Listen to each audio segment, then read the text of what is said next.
All right, well, I think we'll go ahead and get started since it's just after 1:30. Thank you guys for being here today for this workshop on steps to win mitigation projects. I like that title. It's very positive for a Friday afternoon. And thank you all for being here on a Friday afternoon. That shows your dedication. So today we're going to be talking more specifically about developing a scope of work for mitigation grant applications. I'm going to start with some general rules of the road here. We do ask that you stay muted during the presentation just to help eliminate that background noise. But please, if you do have a question, feel free to unmute and ask it, or you can use the chat box to ask questions. We will be monitoring that throughout the presentation today. We also have some poll questions today just to help keep it more interactive and get some additional information from you. If you want to share your video, please do, if you're able to. No pressure there, but it's always great to see everybody if we can. If you have any technical difficulties, you can send me, I'm Tara, a private chat, or you can send me an email and I will do my best to help you out. As I mentioned, we are recording this today just for the benefit of those who aren't able to attend or for a reference later. We have a training website that we'll place the link on. Most of you have probably used Zoom before. I know we've used it a lot. I think we recorded over 70 presentations this last year alone. But if you haven't used it before, here are some of the basic controls. You can mute and unmute yourself there in the bottom left corner. And you can also start and stop your video. You can view a list of the participants, and then there's that chat box there as well that you can bring up to type in. And I encourage you guys to do that. Please, keep the communication open today. All right. So introduction. So I mentioned I'm Tara. So I'm Tara Lansrath. I'm the floodplain mapping coordinator with the Kansas Department of Agriculture. I've been on the floodplain team for 7 years now, but with KDA for 13 years. I have recently become the chair of the Kansas Hazard Mitigation Team. And so I've been working to try to increase collaboration amongst different agencies to help advance mitigation actions throughout the state. I think that's a common goal that we all share. So I'm happy to have requested this workshop today that's been put on through FEMA's CERT contractor. Mark is going to be doing most of the presenting today. And Mark, do you want to introduce yourself? Yeah, thank you, Tara. My name is Mark James. I'm a subject matter expert with the CERT contract. We've had the contract with FEMA for just over 5 years. I have an extension bridge contract right now that we're working on. But I've been with the company with Michael Baker, which is part of the Resilience Action Partners group, for about 4 years, going on my 5th year now. My role is particularly serving different regions with mitigation programs and project development.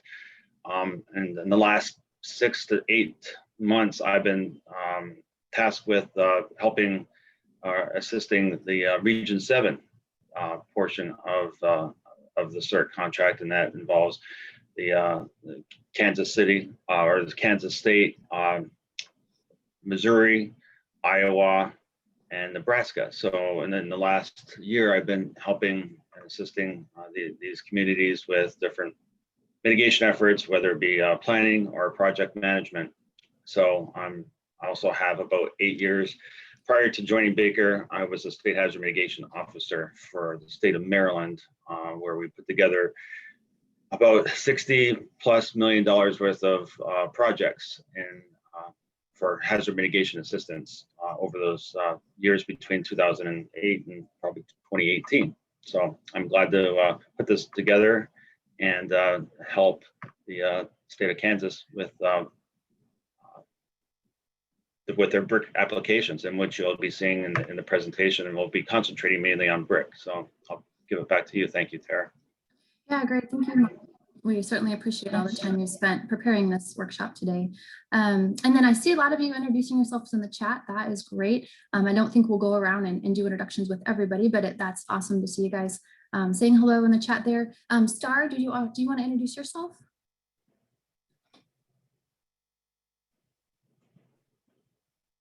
Sorry, guys. My name's Star Terrell. I work with Mark on the CERT contract, and just I'm here to provide communication support. And I will say, as we go through this, we always learn a lot in these presentations. I'm not a grants expert myself, so the whole point is for you guys to feel comfortable asking questions And also just to say that, you know, Tara and other people at KDA or KDEM or even FEMA, if there's things in this presentation that we really want to focus on or clarify certain points, go ahead and interject and jump in. We see this as a very informal workshop, but the point is to get the information right for everybody and make sure questions get asked and answered. Yes, I agree. Thank you, Star. All right, and then with FEMA, we have Angela and Kirsty. You guys want to introduce yourselves?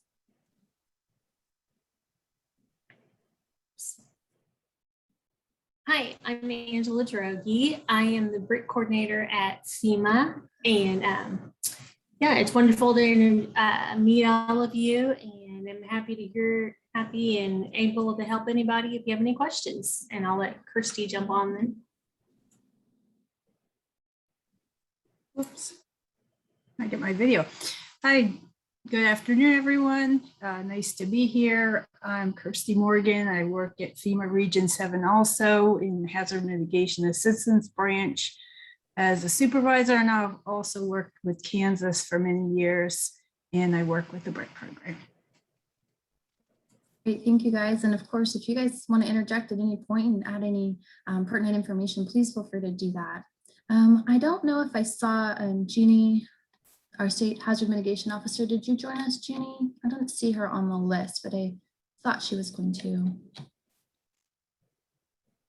Okay. Well, hopefully she'll be able to get on. I think, Mark, the slides kind of shifted there, and I'm seeing, there we go. That looks better. Okay, perfect. Okay. All right, so if we want to go on to the next slide, I think. And thank you. Or I guess I should ask, is there anyone else that they would like to unmute and say hello? Any other agencies or anyone on before we get started? I know most of you have introduced yourselves in the chat, and that's great. I just thought I'd just double check and see.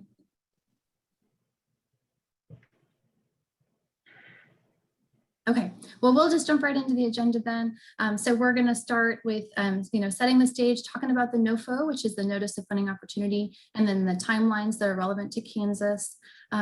This workshop will be focused more on developing that scope of work, but we also wanted to mention some other BRIC funding opportunities, as well as some technical assistance through KDA that could help you if you're not quite ready to get that scope of work done. But again, we will be focusing more on that today. We will have a workshop at the end devoted to helping you develop that scope of work. And we'll also be looking at the technical and qualitative evaluation that is used to evaluate these applications. All right, so we do have our first poll question. Let me bring that up here. And this is just to see what your familiarity is with the NOFO process and where you find and get that information. So if you want to take a minute there to fill that out, this will just help us understand, what your knowledge level is.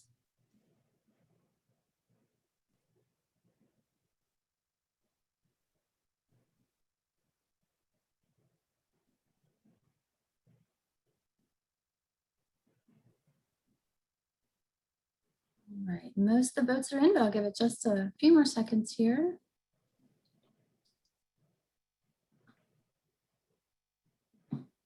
All right, go ahead and end the polling and share the results. So there's a few of you that are familiar with it, but the majority, as I would suspect, need to learn more about it, and that's perfectly fine. That's why we're here today, is to talk more about this.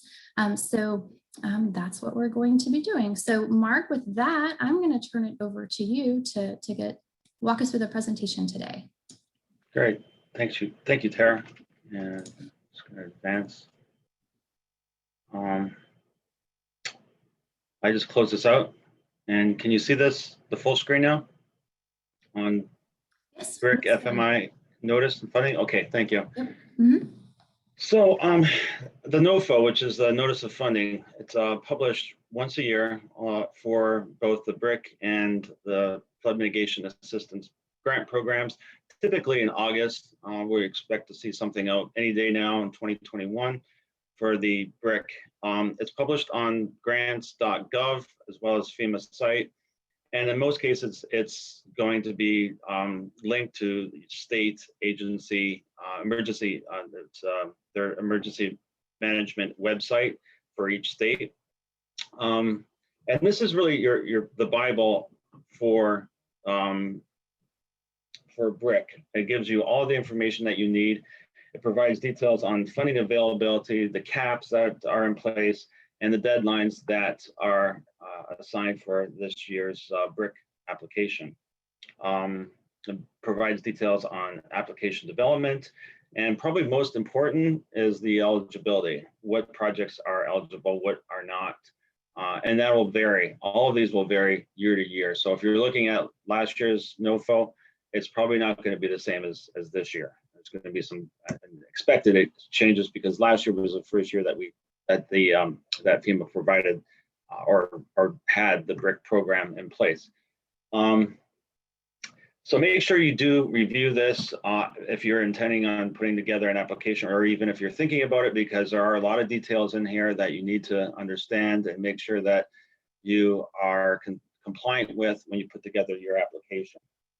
There's going to be webinars very soon. I believe the first one is coming up in the next few weeks. August 16th is what I saw on the website. It's beginning of the summer session, training session. So I just wanted to put this out. If Jeannie, if you're on, or somebody from FEMA, if you have anything else to add, please go ahead at this time on the NOFO or any of the new trainings that will be issued within the next month.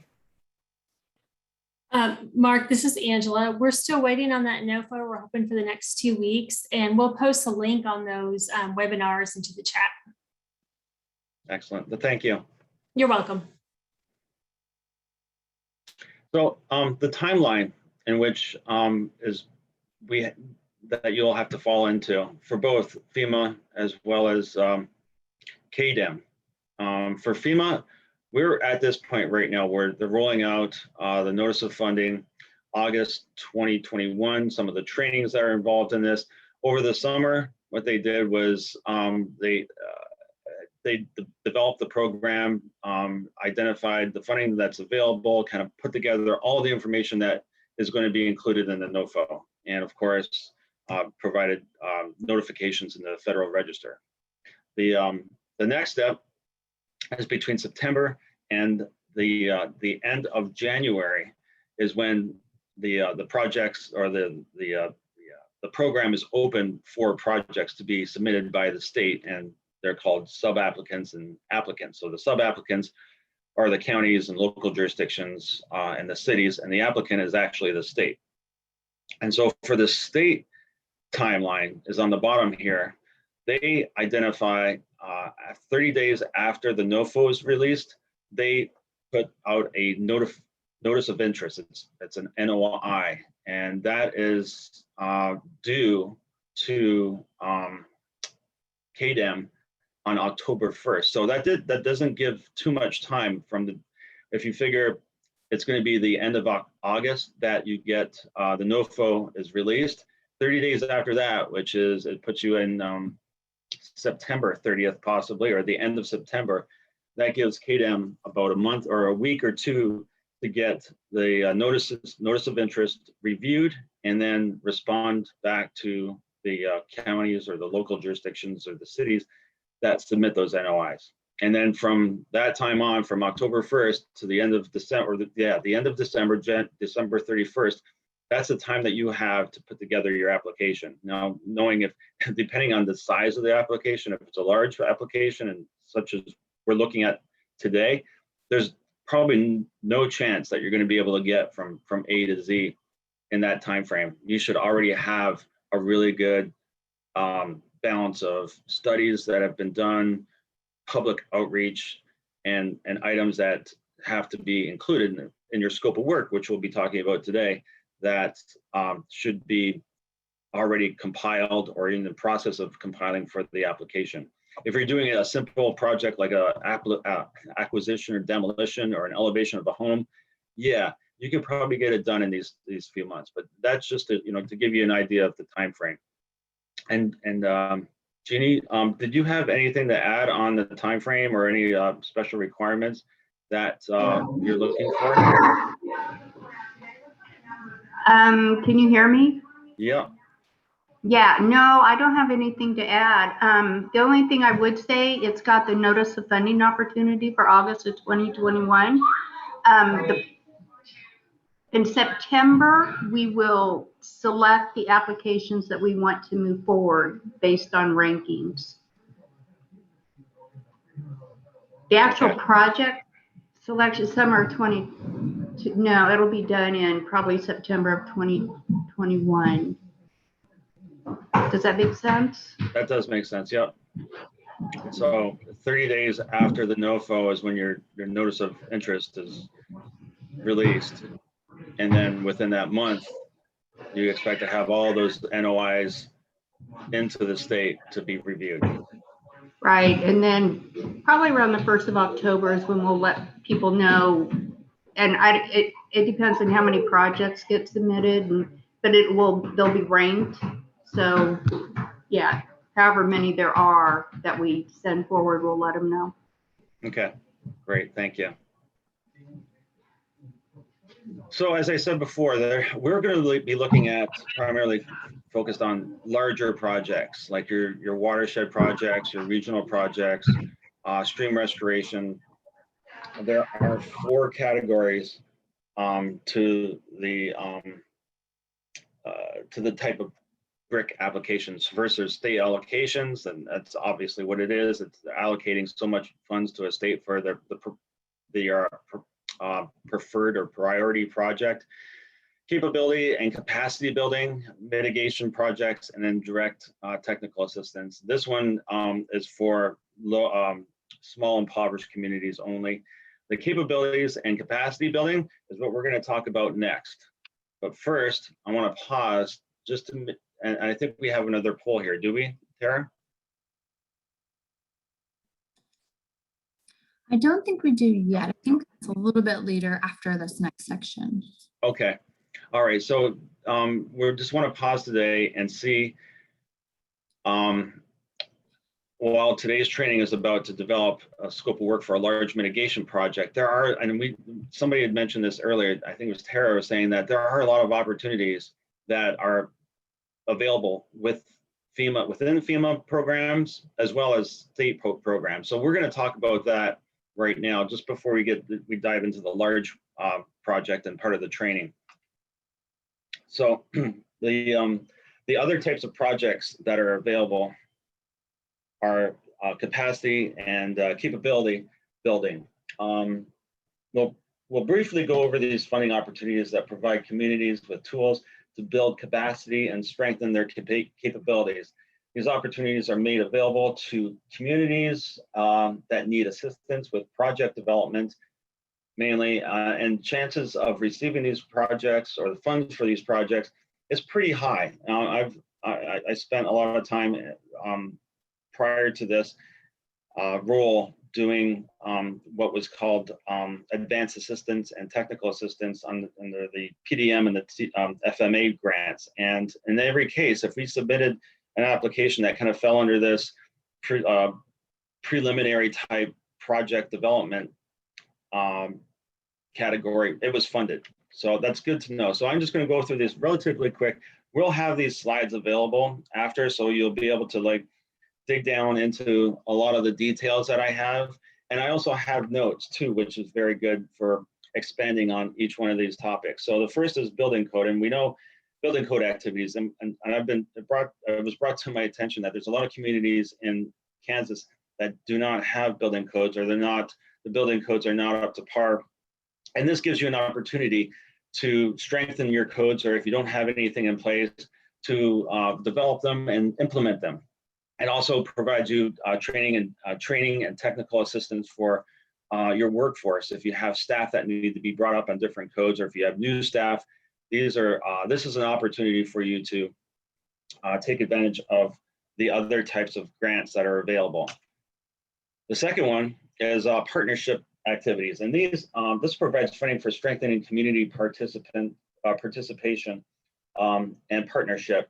It can be public, it can be private, it can be nonprofit. Think about one example that I've had in the past is that we partnered with Habitat for Homes to do it was a large scale acquisition and elevation project in an area that hit very severely with a hurricane. And they were already in place in the community, and they were able to relate to the community members better than a state agency representative. So we worked with them, and they were the face in the community. So those are the kind of things that they're looking for in developing these partnerships. One other thing is also important for that there's training available as well for trying to develop this partnership between your community and the nonprofits or private sector. A lot of the times you have interest from your Home Depots or your Lowe's or your building construction companies that will be definitely involved at some point with the recovery of your community. So that's something that could take into consideration when you're putting together your application. Probably this is the most important one of all of the capacity and capability type projects or examples of different types of funding sources from FEMA. And this is really to give you that first step that's needed in putting together a project. And a lot of the times the communities just don't have the ability or the knowledge and the funding mainly to go through with some type of engineering or feasibility study that's needed to support the application. And you'll see with this, the example that we're doing, it builds on a lot of technical analysis and engineering needs to support the application. As you can think about, like doing a large stream restoration project, it's going to be pulling from many different aspects, from hydrology to hydraulics and studies that would be associated with that, and also developing a very good benefit cost analysis to support the project. So these are the other item is environmental and historic preservation. That's what EHP stands for. They're making sure that your project is compliant with all of the regulations that govern environmental regulations and historic cultural preservation. And the last one is, and I think this is probably the most popular, is to get funding to develop a hazard mitigation plan, in which most traditional funding to support communities has occurred across Region 7 and many other states as well. The one thing I do want to point out is that the funding source for these types of grants are getting more and more competitive nationwide. FEMA is looking for more critical analysis and detailed specs in your application. So for instance, they want to know how is it going to be implemented, who's going to be responsible, the content and process of actually going through the planning process. They want to hear more about that. Whereas before it was just, we're going to develop a plan that considers these hazards, and it's going to include risk assessment, vulnerability analysis, capability assessment, and mitigation strategy. But now you have to expand on every one of those and provide detail in the application, why, how, and who's going to be responsible for this. So that's something to just keep in the back of your mind. And then those are the FEMA opportunities. There's also state opportunities that are fulfilled through the CTP. And these opportunities are to assist communities beyond what is you typically would hear or are familiar with Kansas Department of Agriculture. So for instance, they do a lot more work and have available funding and technical assistance for modeling infrastructure, doing benefit cost analysis, and supporting you in putting together a benefit cost analysis for your application for the project. They also do structure-based risk assessment and community outreach and education through story maps and virtual reality. In fact, we just heard the other day that they purchased a virtual reality device from the headquarters. And so this is a really interesting concept. I actually had an opportunity to to trial it and use it in a public environment where you put on these goggles and you have to search your way through a flood area and respond to different events. So that's very very beneficial that you have that in your region, and take advantage of it if you can. So Tara, do you have anything else to add on this? I know the next slide, I think, is the one with the poll on it, but I just wanted to give you an opportunity to speak to any of the other efforts or things that you have going on KDA. Yeah, thanks, Mark. So as Mark mentioned, I do coordinate all the mapping projects for regulatory maps across the state, but in recent years, we've been given this great opportunity to help with technical assistance. And I know a number of the communities on the line today actually have had or have technical assistance projects currently going on with us. And that's great that you're here. What we're trying to do is, again, help bridge that gap, so to speak, between what we do and then getting actual money for project implementation. So as you know, we can't use our funds to fund infrastructure improvements or anything like that, but that's where maybe the BRIC grant or something could come in, which is what we're focusing more on today, writing that scope of work for that sort of an application. So I just wanted to note that we have had a 2D base level engineering, so 2D modeling statewide across the state of Kansas, or nearly statewide. I should say there's a couple areas that weren't part of that, but using those models, we can really do a lot with looking at these types of mitigation actions and scenarios, not just for local communities, but even watershed wide. So I just want to encourage you guys, if you're interested in getting a project, just to contact me and I can talk you through the process in that application and get you set up for a project. And I appreciate those of you that have already done that we've been working with already. So that's about all I had to add there, Mark. Thank you. Thank you. And just interrupt me if there is a poll. Is there a poll here? Because I don't have those marked on here anymore. Yes. Okay, cool. So this poll question is pretty much what it says on the screen there. So I will launch that. This is just to see, where you're at on this trajectory. If you're ready to submit an application, or if you're not sure yet, or if you may need more help with technical assistance or that capacity and capability building, any of those are options here.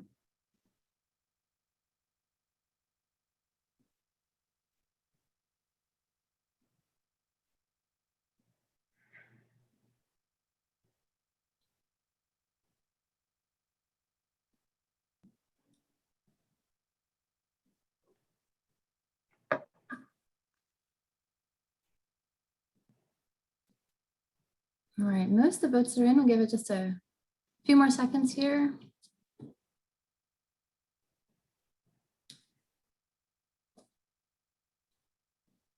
Okay, I'll go ahead and end the poll and share the results. So it looks like definitely a lot of you aren't, not sure yet, but wanting to learn more, which is great. And then some may be interested in technical assistance, or maybe not sure you're ready. And that's fine. Again, we're here to talk about how we can help today and let you know what all it takes to submit that application through that scope of work. So keep listening, and hopefully we'll be able to give you some more information today. Yeah, great, thank you. And that's really good input, because this will, from the answers that you gave, we can custom our next trainings, or you can be able to cater to certain aspects. And we know that most of you aren't ready to submit right now, but it's always good to start looking at the steps, or knowing what steps need to be done. So with that said, are there any questions before we move on? And I guess the best thing to do is put it in the chat, because we are kind of falling a little bit behind. So if you put them in the chat, and Star will be able to collect them, and we can go over them at the end. How about that? There was one question. Okay, there was one question there about a distribution list for available grants. I don't know if that was did you mean an email distribution list, or just a listing of available grants? I wasn't sure on that question. Right. And maybe you can clarify in the chat. And what I was going to do, Tara, drop into the chat. There is a national mitigation resource guide that just came out from FEMA that talks about different resources across agencies. So I'll put it in there. It sounds like Jeannie has some input too, but great. I'll include that just for the group as well. Okay, yeah, that's Region 7 is very fortunate to have that that publication that provides grants, a description of the grants, how they, and then a link to the websites as well. So it's a good 20, 30 page document of all the grants that are available. I'm just seeing the chat now. So Great, thank yeah, Star, if you could do that. If not, we can get it to you after as well. So really to go on to the main part of this is how to develop a scope of work, what's important. And the first thing is really, before you start down the road and develop a project, you really have to establish some base level information to see if the project is eligible. If it's not an eligible project, like if it's an alert and warning project that you're going after, for BRIC, that's the wrong funding source. You want to go through EMPG or some type of preparedness, COOP planning, coordination, it's a continuum of operations planning effort through your emergency management agency. Those are the funnels of funding for that type of project. Whereas if it's a stream restoration project that involves acquisition and demolition of properties or acquiring just properties and determining to reduce flood risk reduction, then that's the right funnel to go through BRIC. The main things that we need to do and putting together, knowing what you have to have before you put the project together to make sure that it's eligible, is to include evaluations of the project, its cost, whether it's cost effective and technically feasible. Those are the three big things. And you should also be also consider alternatives and identify any environmental historic impacts that might hinder your application. Those are some major blocks that could get in the way of a project, and you don't want to be hung up on that without knowing that firsthand. So that's very important to know. And the scoping narrative, that's what is referred to. And in the BRIC application, it consists of three different things. The first is a scope of work. The second is the schedule, and the third is the budget. And remember, when you're putting this together, your narrative is being it has to be conveyed as a story that depicts your community, the problems of your community, and how you intend to mitigate them. It's being reviewed by FEMA from somebody probably outside of your neighbor, or not your neighborhood, out of your region. So somebody from Maryland or Colorado or Florida will probably be the ones that are involved in reviewing the first go round of your application. So make sure that you really paint the picture of both your community as well as the damages and the project that you're proposing. There's the items or the elements of the scope of work include identifying your goals and objectives for the proposal, a description of the need for the project, backing this up with historic documentation of damages or occurrences of different hazards, the problems that the project will address. Is it going to address a small population? Are there any equity issues that are involved in the project that will be addressed by mitigating the hazard? And then the methodology, like step by step, what is going to be done, how is it going to be implemented, and who's going to be responsible for it. We're going to be looking at this later on, but I wanted to bring this up now. The important things to address in developing your goals, your description of the project, all of these items are, you want to consider the who, the what, the where, why, and then how is this project going to be beneficial to my community. As I said, these will be going to be brought up in the next few slides once we get into the scope of work exercise. Oh, I think I went over one there. Schedule, the second item. This will measure your milestones and deadlines throughout the timeline.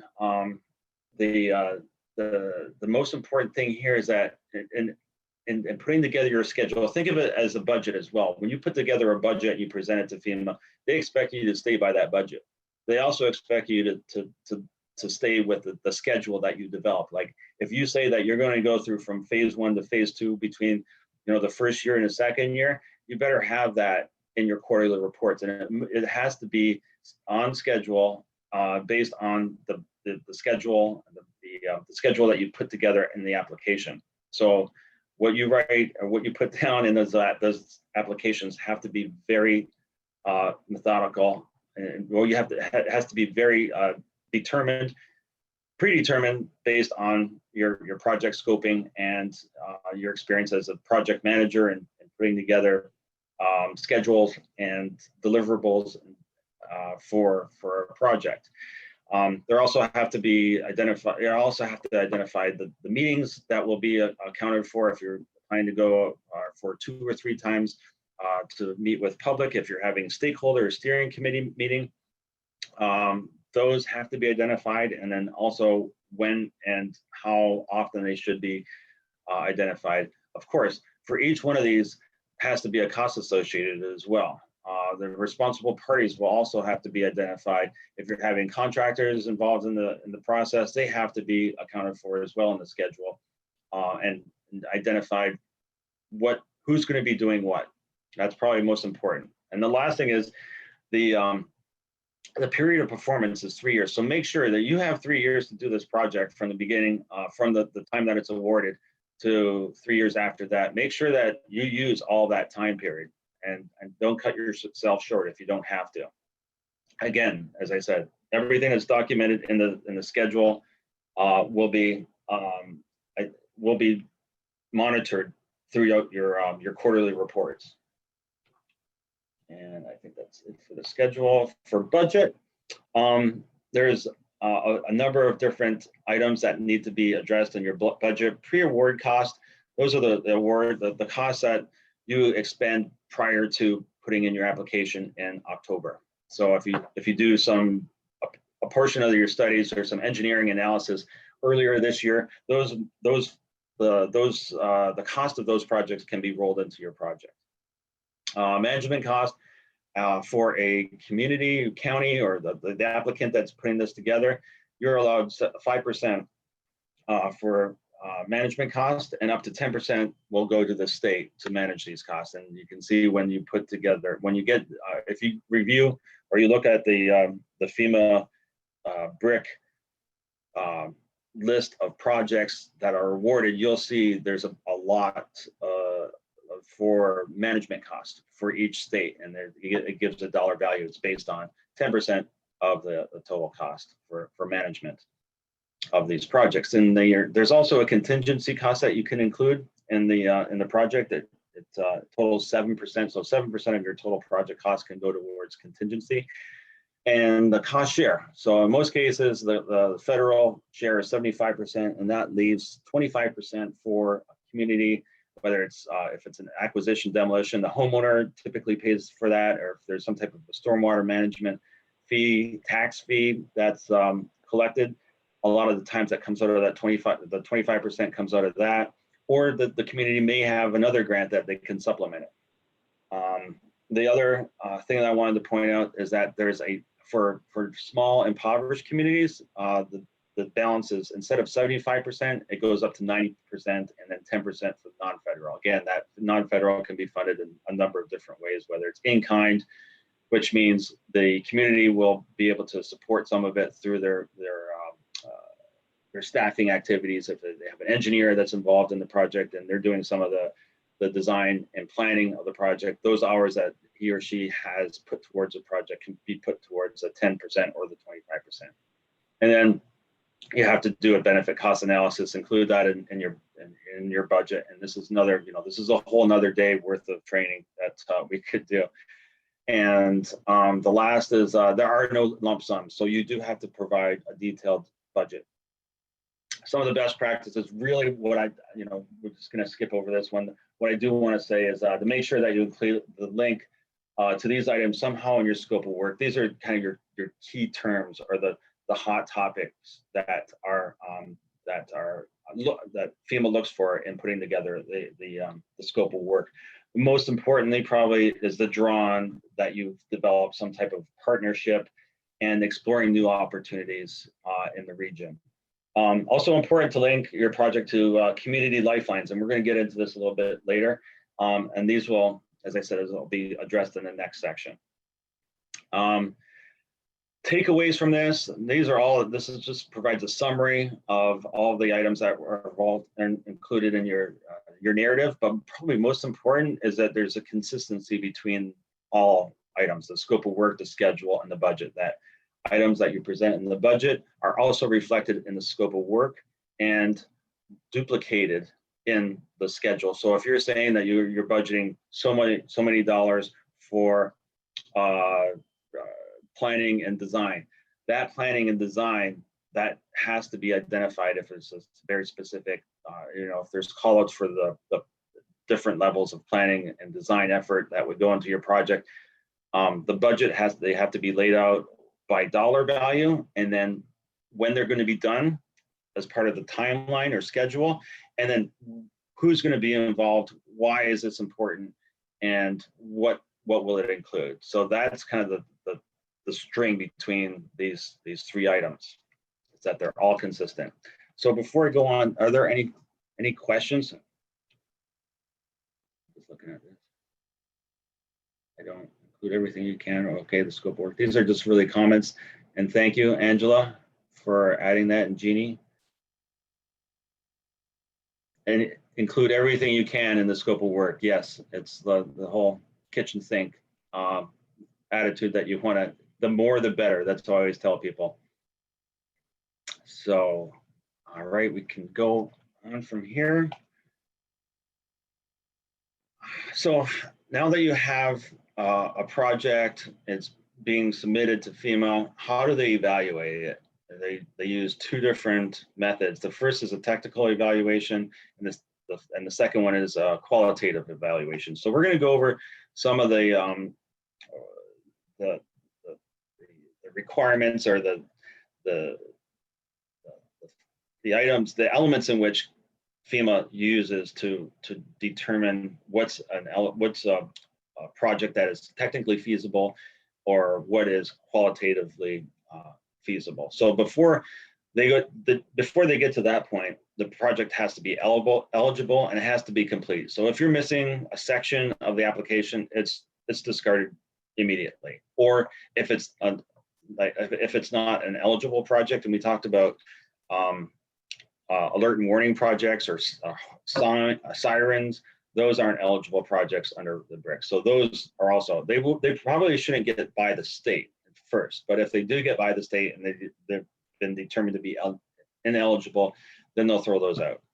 And then secondly, most important is that they receive the full points or 0.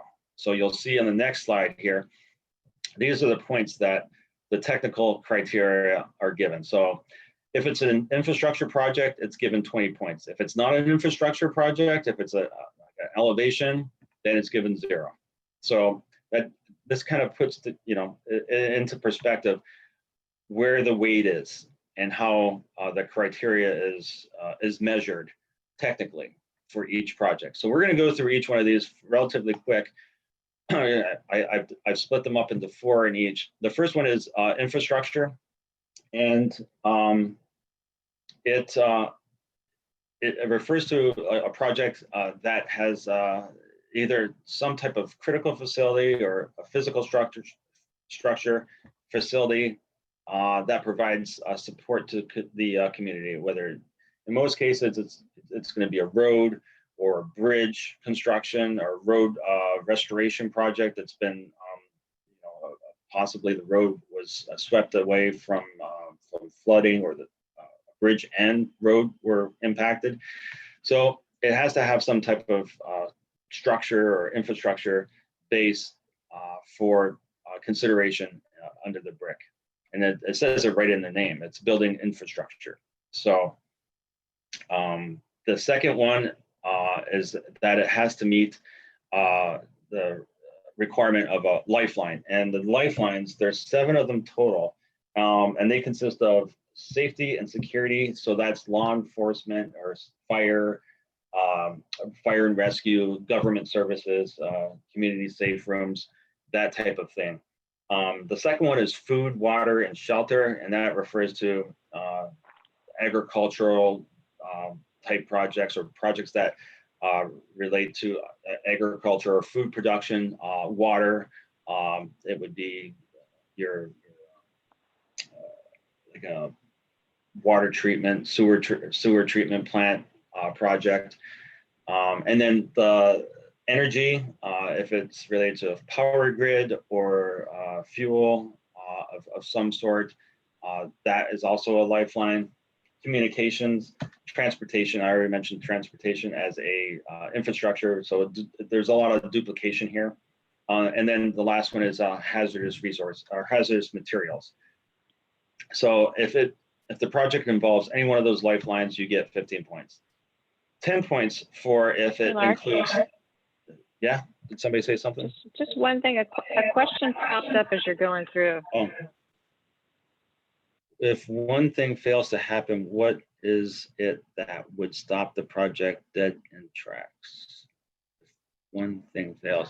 Oh, if one of these, if you get a 0, I assume that's what that means. If you fail. Hey, Mark. Yeah. Mark, I'm sorry, it's a no-go. It has to be in the scope of work. And so that's one of the things that Kansas got dinged on in the competitive part was the no-goes.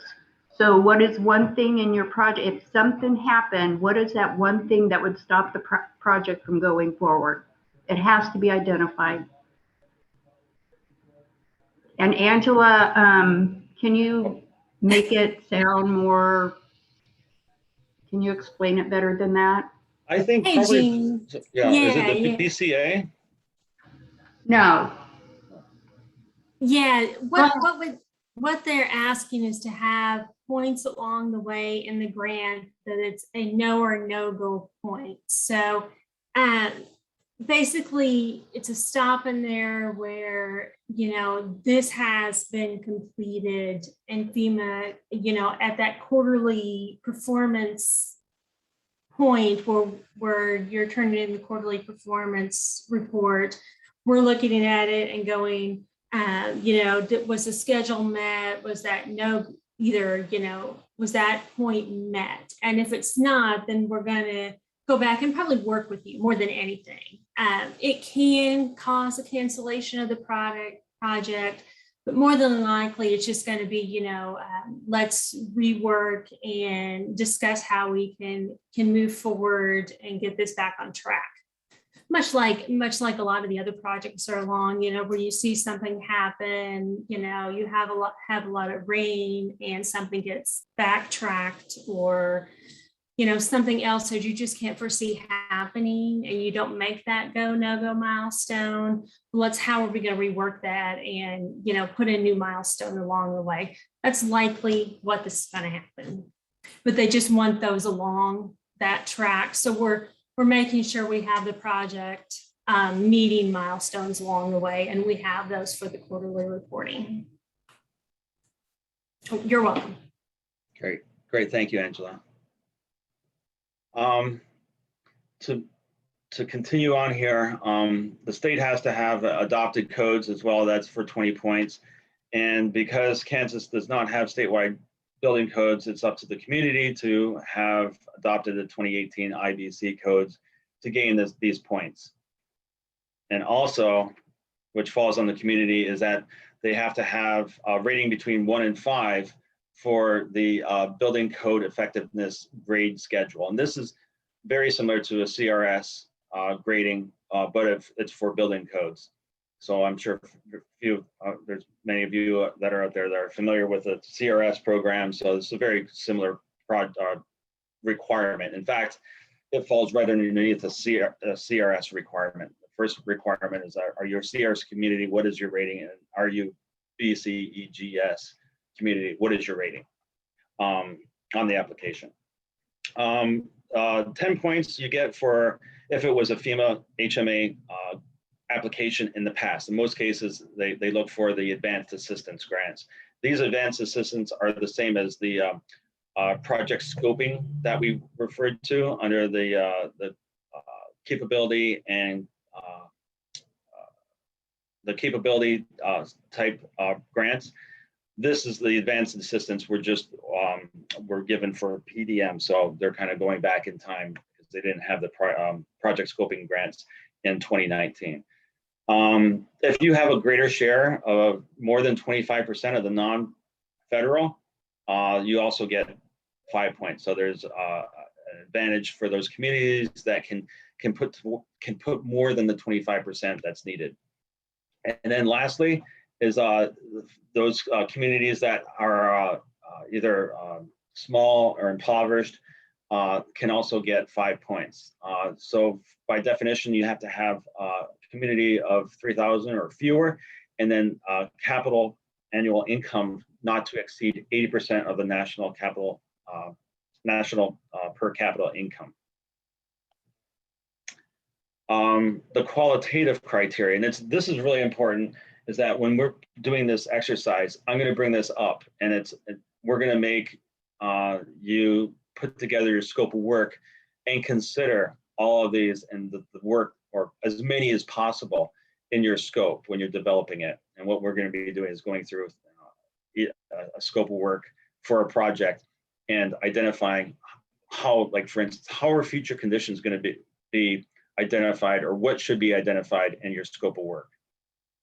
So just keep that in mind. We're going to go through this really quickly, knowing that we only got a little bit more than a half an hour right now. So the first is risk reduction, and making sure that your project reduces risk to the community. And a lot of this information can be pulled directly out of your hazard mitigation plan. The second one is future conditions. An example would be review previous development in an area to see that there's been extensive development with limited stormwater management. What I would suggest is that the community stormwater policies and programs be put in place so that that'll support your project. So knowing that this area is heavily developed and there's going to be more development in the area, that policies and procedures or regulations be put in as part of your project application if it goes through this area that's been developed. So that's just an example. Population or the implementation measures. Just what I would suggest is that your scope of work identify the technical and managerial staff and resources that would be responsible for implementing the project, as well as like not just a time frame, relating back to your time frame, but really pinpointing the milestones that were identified in your scope, or should be identified in your scope of work, highlighting those and making sure that the project will be successfully implemented. And if there's any innovative techniques that would be involved in the process, that they be also highlighted in your scope. The population impacted, just identifying, and a lot of the times this is relatively easy depending on the type of project you're putting in. If it's for instance, if it's a water related project and you have water treatment, it's the area in which the treatment facility provides water to, and the population or the residents in that area would be the population that's impacted. You also want to pay close attention to social vulnerable populations. May have also been a part of the project selection and design. So that's another item that has to be identified in your scope. Outreach activities. If you have a project already identified and you've been working on it, there's a good chance that you have some type of public outreach or a public meeting that supports that project. If you don't, then there's a good, you should be writing this into your scope of work that you will be doing public outreach through this process, and then having X number of meetings that would support the project. Leveraging partners. This is where you really kind of have to think outside the box. And for an example is possibly using land conservancy groups to take ownership of an acquisition project, or the properties that would be involved in this acquisition project. They would be instrumental in preserving adjacent properties through possibly conservation easements. And then also if you have a watershed group, getting them involved in being instrumental in maintaining and managing the project after it's been like the homes or the properties have been acquired and those structures have been demolished. Somebody has to look after it. A lot of the times communities just don't have the capacity or the capability of doing this. So it's nice sometimes to have a watershed group involved in that process. And that's all part of the partnership. And you're very fortunate in your region that you have another effort going on at a federal level where they're drawing on federal partners and putting together a strategy that will be pushed down to state and local jurisdictions. So you'll be hearing about that very shortly. So if there's any questions, I think we can probably move ahead, and if we have questions, Star, if you want to bring them up later after we're done. I'm trying to like pay attention to the scope or the chat as well. So today's exercise, developing the scope of work. We're going to develop a scope of work for a grant application to address some of it's called Our City's issues. And Our City is the scenario based location that we'll be considering. So let's review a real life example first before we get another city approach to that's very similar in what they are expecting to do as far as mitigation projects and putting together a scope of work. So what we want to do is I'm going to show you something first, an example in Colorado. It's a real life example, and then we're going to move on and try to put this in place of an area in Kansas called Our City. And it's not really a place in Kansas, but it's theoretical. So this is a real example. This is St. Vrain nature-based flood project, and it's in Colorado. It's Longman, Colorado. It's the project is based on years of flooding that are documented in the video that you'll be seeing. To both homes, businesses, block streets, impacted critical infrastructure. The project has not only helped protect life and property, but it's also created a co-benefits to community in the form of recreation and environmental benefits. And you can see here there's a large trail facility, a lot of opportunities for recreation in this area. At the same time, they've widened the floodway. They've made substantial improvements. It used to, you could see on this side, it used to be a concrete channel, and they've introduced a lot of green infrastructure. It's a 7 to 10 year process that they're doing, and that just started. And you can see here that this area here is the floodplain, the original floodplain, and these areas of hashed floodplain, these are areas that were taken out of the floodplain as a result of this effort. So I'm going to go to the video now and let you think about what went on here and see if you can apply it to what we're doing as part of this exercise. Okay, can you hear this? In September 2013, the St. Vrain Creek flooded and our community reeled. Hundreds of homes and businesses were severely damaged or lost, and much of our city's infrastructure was left crippled or broken. It started overnight with little warning. When the water came through, it came through as a torrent. With thousands forced to evacuate, many were trapped by washed out roads. It had steady, if not pounding rain all day long. The damage is still being tallied, and the danger isn't over yet. Flooding of this magnitude had not been seen in Longmont for more than half a century, and we were reminded that the risk of major flood events is real and ever-present. The St. Vrain is, in many ways, the backbone of Longmont. From agriculture to recreation, our community's history and character are distinctly tied to it. It is time to restore and revitalize our creek, to safeguard residents, businesses, and infrastructure located along its path. This is why the city is working on Resilient St. Vrain. By reducing the size of the St. Vrain's floodplain in Longmont, this project will ensure that our community will be better protected and able to quickly rebound in the face of future flooding. The project will include work through developed areas of the city, as well as more natural areas to the east, including Sandstone District Park. This extensive and long-term undertaking will involve reconstructing the creek channel so it will have the capacity to safely convey water up to 100-year flood flows. In some cases, this will require widening the creek. Using natural design to stabilize the creek and create the channel in an environmentally sensitive way, maintaining and enhancing habitat along the creek for wildlife and fish, improving water quality by reducing the impacts from stormwater flows, and restoring the St. Vrain Greenway so the community and visitors can enjoy this crown jewel of Longmont's trail system. These repairs and improvements to the St. Vrain will take time. The work is anticipated to take 7 to 10 years from the start of construction. Longmont's community is rooted in the pride of working together to build a better future. Resilient St. Vrain continues that spirit. Through this renewal of the St. Vrain, we will emerge a stronger, more resilient community.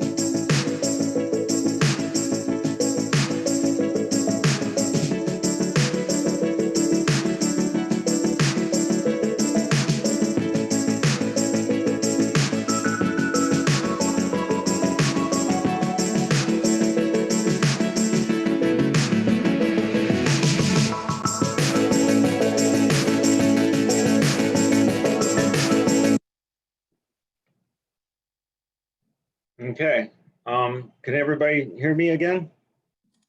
Yes? Okay, thanks, Tara.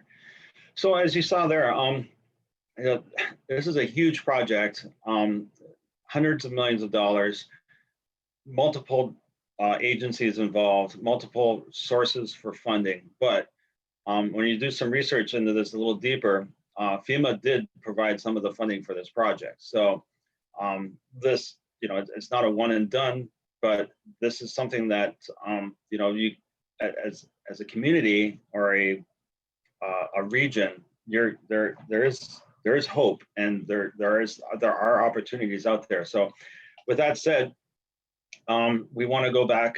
We want to get into this exercise. We got about just under a half an hour. I think we can probably get through it. So we're going to look at developing a scope of work for our city and using that as a platform, what you just saw and heard. With that, I'm going to jump into the scenario. Maybe with a raise of hands or thumbs, everybody, I know everybody probably received it, but did you have a chance to review the storyline? If you didn't, I can go through it very quickly, but I'd rather not. If you have it.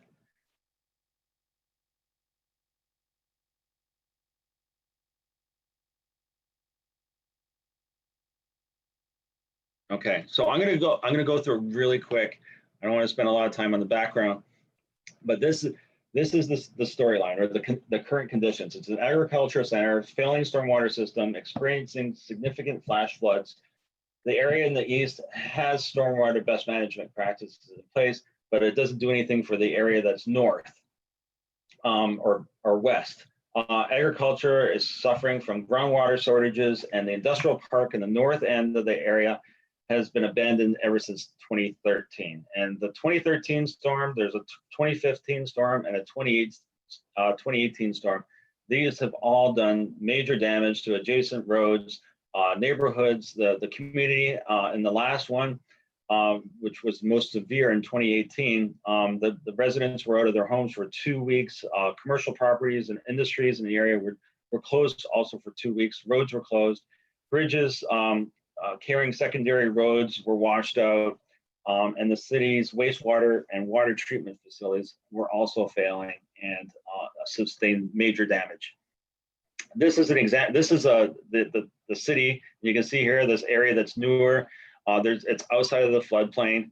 You have wastewater and water treatment facilities located throughout. There's an area up here that's identified for future recreational opportunities. And you can't really see the difference in here, but this whole square here is probably the area that's identified as the industrial light industrial area, commercial properties that have been abandoned since 2013, the land preservation up in this area, and this is Little Creek that runs right through the middle of the city, agricultural on all sides. So that gives you a perspective.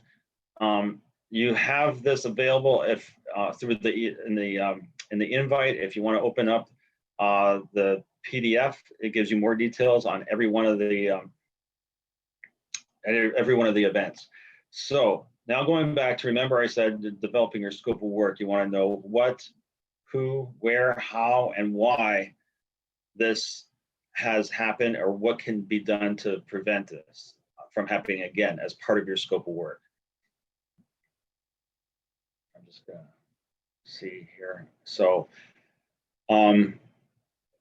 for instance, explain who will do the work, for what will be completed. You need details of the project, what problems will be addressed, are there past damages or historic events that can be documented, and where is the project located. You need to know the extent of the project, and how will the project address the problem, as well as why. Explain why the project should be completed and is the best alternative. And so instead of going through each one of these, we've selected two. And the two that we've selected are what work will be completed, provide details of the project, and what problems will be addressed, the past damages, that knowing what has happened in our city in the scenario that was presented, where do you think it would be best to focus your attention on your scope of work? And then within that scope of work, what are the details that you need to highlight as part of the project? And if you can recall, I said I was going to bring this up as a format for you. Remember we talked about the criteria that's being used? Think about these when you're putting together your scope of work or elements. And so what I want you to do is just put in the chat items that you think would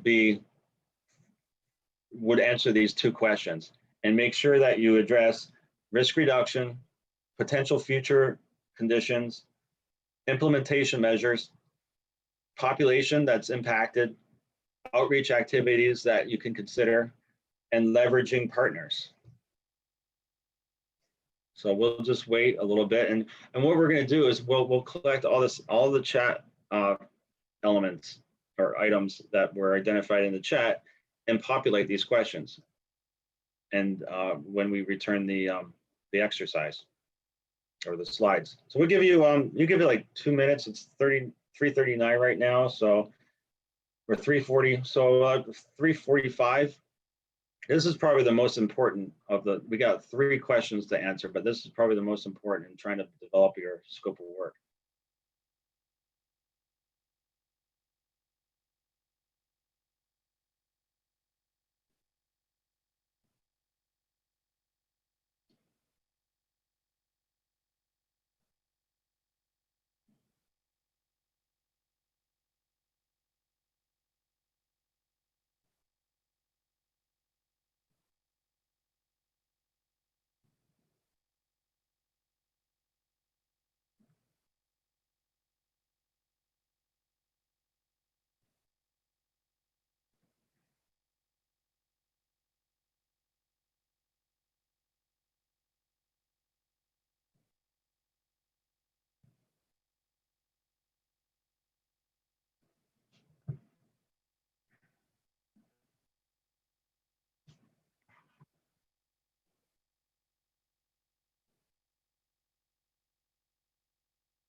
Well, I don't see anything in the chat. Maybe I can help you out here.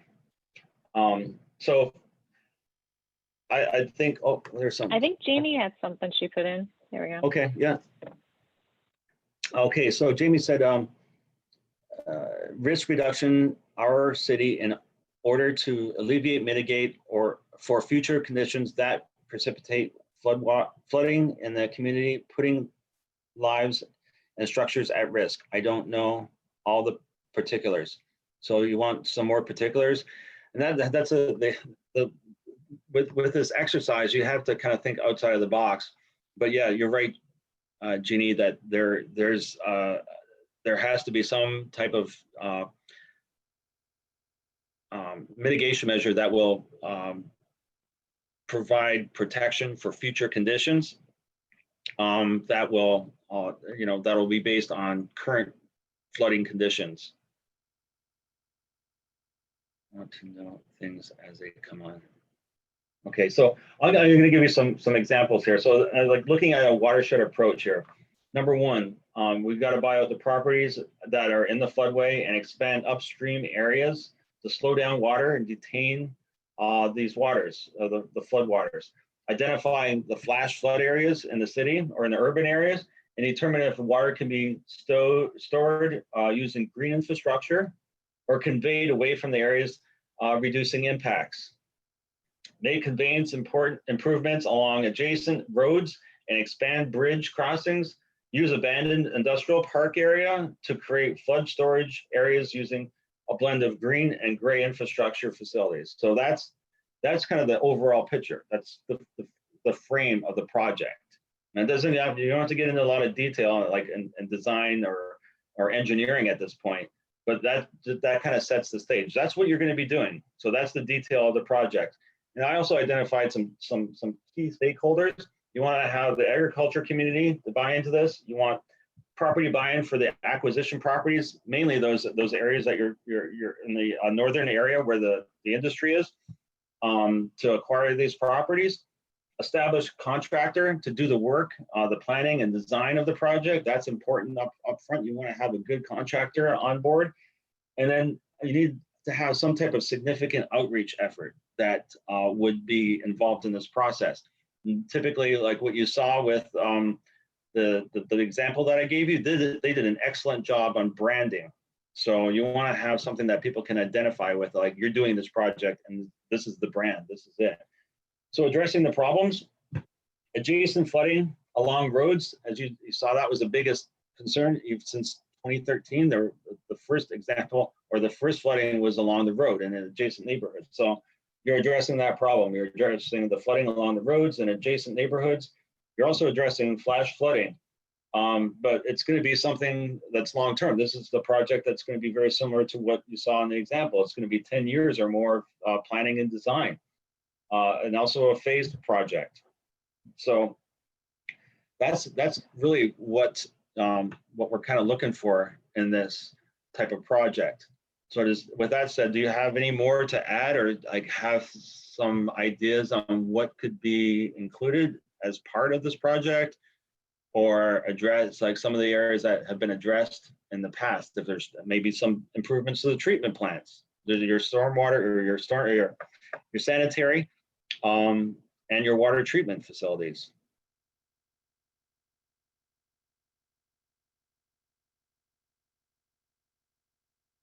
And Jeannie says, we need a study to help provide the situation. Of course, you want to have your engineering analysis done well before you put in your application or your scope of work, because that is your supportive documentation that provides the reasons why you need to have this project. And that's actually going to be the next question. I have a question, Mark. This is Tara. Yeah. So if you're saying like the project could take 10 years or so, but if I remember the grant period of performance was like 3 years, like how does that work? Like when you submit the application, do you have to be within that 3 years for the project you're suggesting, or can you have something longer than that? Or I guess, how does that work? Yeah. Well, you can do two things. You can do a 3-year project on a specific portion of this larger watershed project, or you can put in, and this is just a new regulation where they've allowed it. And I haven't seen one done yet, but FEMA is allowing you to put in phased projects so that you will be able to, you're not going to be given the full amount of money, but they were never allowed to have phased projects before, where you would say, I can only have enough money to do this one part of the project, but it's part of this overall watershed project. So now they're allowing you to put together phased projects where you would have an overall plan for the watershed, and this application would only address, upstream detention pond elements.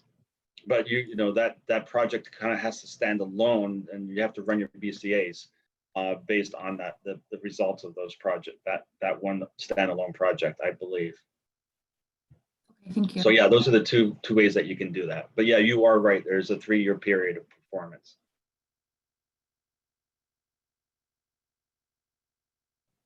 And that's why I mentioned in here that this project will be phased, just to make sure that it's Okay. known that FEMA, when they see the scope of work, they realize that this is only one part of the project.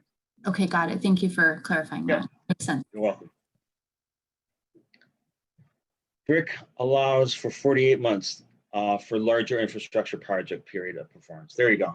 That's your question answered too. And then phase projects are where FEMA provides funding for complex mitigation projects to applicants to allow them to develop all the technical and environmental information, including design, engineering, studies, and permitting before issuing a full construction approval. Yes, there you go. Thank you very much, Angela, for that clarification.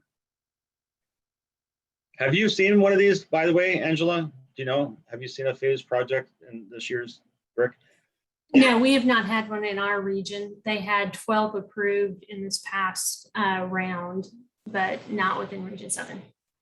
Yeah, it'd be interesting to see those projects or get a handle on how they do them, because they're massive projects, I'm sure. I agree. Okay, in the interest of time, it's 3:58. So now this is assuming that we're going through with this type of project. It's a watershed project. We have to acquire properties to undertake this project for our city. What are some of the site considerations that will have to be considered or identified and mainly addressed in your scope of work? So to give you some ideas here, I put this into 2 columns. The first is the physical property. What are the things that you need to identify with as part of your scope of work? Like number 1, the structural demolition. Those properties that are standing, they have to be demolished. We have to have some type of agreement with the contractor that will demo the property, for instance. Strategic removal of vegetation. You need a grading plan. You need to identify what trees are going to be removed. Are those trees endangered? You need to have an environmental and historic site assessment done as well. At the same time, you should recommend or specify that all utilities, you don't have to do these before the application or with the application. If they're already done, make sure it's pointed out. If it's not done, then make sure that you identify that these are going to be done as part of this process. And then the administrative or legal items, your building codes, your compliance with the floodplain ordinance, deed restrictions, public notice. Again, they don't have to be done, but if they are already, then if your property is already zoned from industrial or light industrial to open space, which it probably isn't given this example because they're abandoned industrial properties. So with that kind of set, we move into these next 2 questions. And if you don't have an answer for this, I can help you out. But what steps should be taken to gain the property site information that should be included in this application? Like, for instance, who do you consult with? Who do you talk to? Is it the state agencies, or local agencies? And then what resources are available to you? Obviously FEMA has your FIMA, your firm, your flood insurance rate map, and your flood insurance study. Those are 2 resources. What other resources? EPA has some, I know that. If if it's an industrial area, you want to look at brownfields and see if there's any contaminated properties. So that's EPA. So what other things can you consider for resources, or who should you consult with at a local, state, or federal level?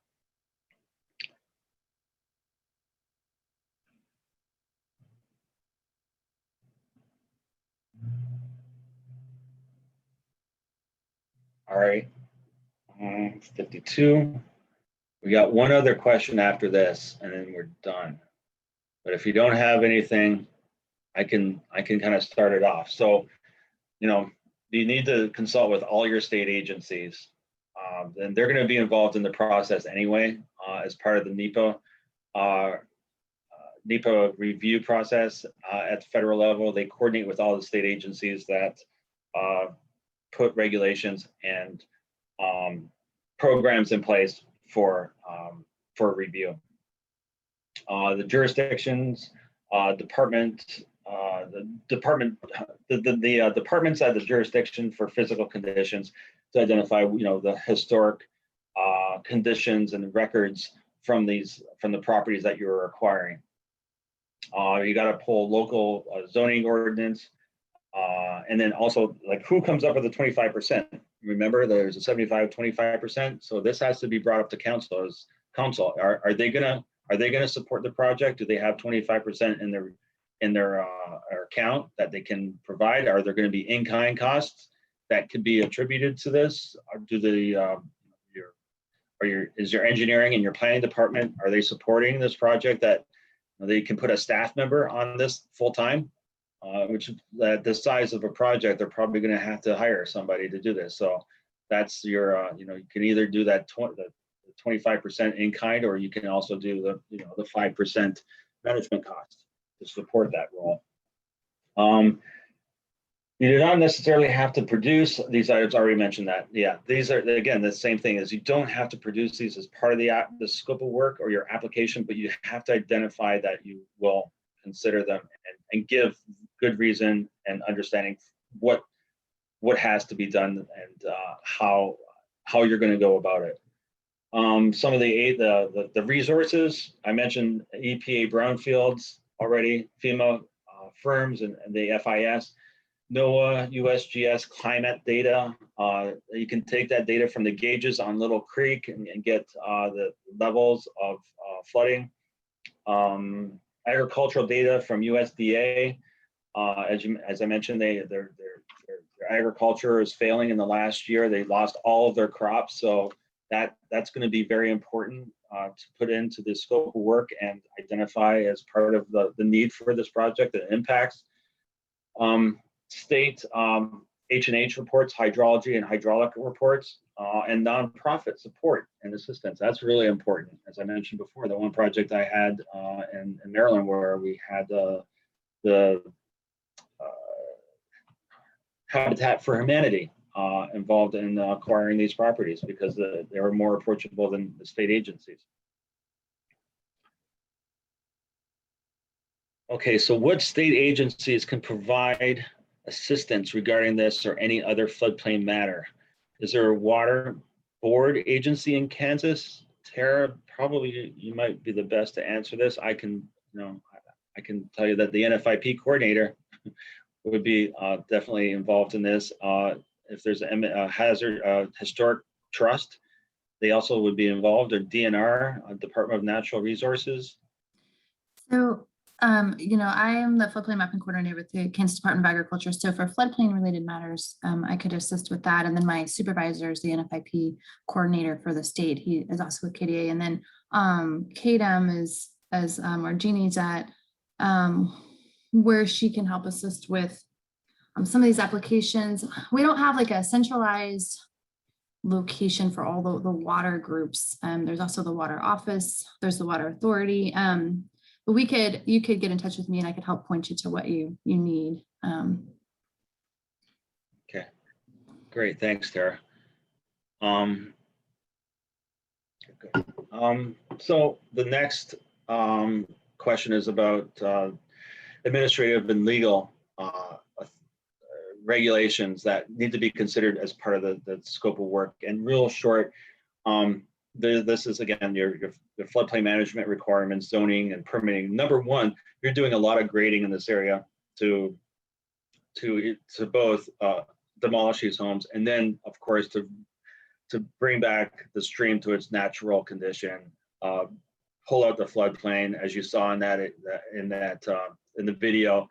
And so you're disturbing a lot of ground. And so what you're going to be needing to do is as part of the filling process and cutting process of the land, you're going to have to do a letter of map revision to FEMA. And that's done in the plan as part of the planning departments. Your local, it starts at your local planning department and moves up from there. So that's probably the biggest thing. Conservation of light industry, that as I said, in the north area, converting this to open space, they'll have to go through some zoning regulation changes, definitely. Permitting as well. You're going to need to have permits for grading, permits, probably maybe like a joint permit from EPA and your local Army Corps of Engineers as well would be involved in this. So those are some of the site considerations that should be considered. And then the last thing is that, as you know, that was for just the acquisition and demolition of those properties. So this one is for the larger project, for the floodplain restoration. And these are all the technical and engineering analysis that have to be identified in your plan or your scope of work. And then the administrative and legal would be centered around state agency review, land use and zoning regulations, compliance with a floodplain ordinance, public participation and outreach. That's a huge one. So real quick to go into the questions that we can look at these. It's almost 4 o'clock or 3 o'clock your time. So I'm not going to go into detail with these, but really what's important is that you identify and link your technical and engineering analysis to what is identified or supported in your benefit cost analysis, and vice versa. And so that there's really no problems in determining what you're doing in your scope of work matches what you're identifying in your benefit cost analysis. Because when you're generating your benefit cost analysis, you're relying on a lot of the support documentation that's also identified within your scope of work. So make sure that those are consistent. And then the administrative and legal, of course, if you have any type of public involvement or outreach efforts, that's critical in putting in your scope of work. And in most cases, if you're doing a project this big, you've already started doing some of those efforts. So with that, if there's any other questions, and then I'll turn it over to Tara to provide closing remarks. Thank you, Mark. Yep. Go ahead. Any questions anyone has? I know that's a lot of information, and I know we're out of time for today. I guess my question would be, if someone's interested in pursuing this, what would the first steps they should be? And I guess, some of it's waiting for that NOFO to come out and then possibly, submitting that letter of interest to KDEM. Correct? Would that be some of the first steps they would want to take, or reaching out to me potentially for technical assistance as well? Definitely. I think that's key, especially knowing where you stand and what you have to offer these communities. And even with CERC support, you have Star, myself, and our staff to work on putting together. If you do have a project, we can assist with that. So it's very important that the communities reach out to you and see if for one is, and this is going back to that early stages of project development, before you even establish a scope of work or a notice of interest, make sure that project is eligible. If it's not eligible, then there's no sense going through with it. There's been so many times that I've had to go out to communities and walk them through it, or have them walk through the project and then determine, after, half an hour to an hour of discussion that, it's probably not going to be cost beneficial. And that's usually what it comes down to. But it doesn't, it's not going to stop them from doing it. It can still, there's other opportunities, and there's other ways that you can put a twist on these projects, and you can always find ways to improve these, your problems, or improve on your problems. Great, thank you. I do have one final poll question today that I will bring up, and it's just to see if you guys thought this training was helpful. I'd also like to invite you guys in the chat, if you have other ideas about training opportunities that you think would be beneficial, if you could please share those in the chat. We'd love to hear them and see if we can get some other trainings set up to help with any of these types of topics. Certainly appreciate everybody's time today. We do hope you found this useful. And I'll open it up to Jeannie or Angela or Kirsty. Do you guys have any other comments? I do not, but I definitely appreciate everyone putting this together and presenting today, Mark. It's great, and I appreciate your time, and everyone also attending. You're welcome. Thank you. Yeah, thank you. I'd just like to echo that. I think this is very useful, and also appreciated the exercise. So thank you. Yes, I agree. Thank you, Mark, for putting this together. Yeah, you're welcome. All right, I'll share those poll results. It looks like most of you found it useful, so that's great to hear. And again, if you have any other ideas for trainings, let us know. And we will compile some of this information that was shared in the chat today and send that out as a follow-up. And also I will include a link to where this is placed on our training website as well, so that you can watch it again if you'd like to for a reference. So thank you guys again. I hope you have a great weekend.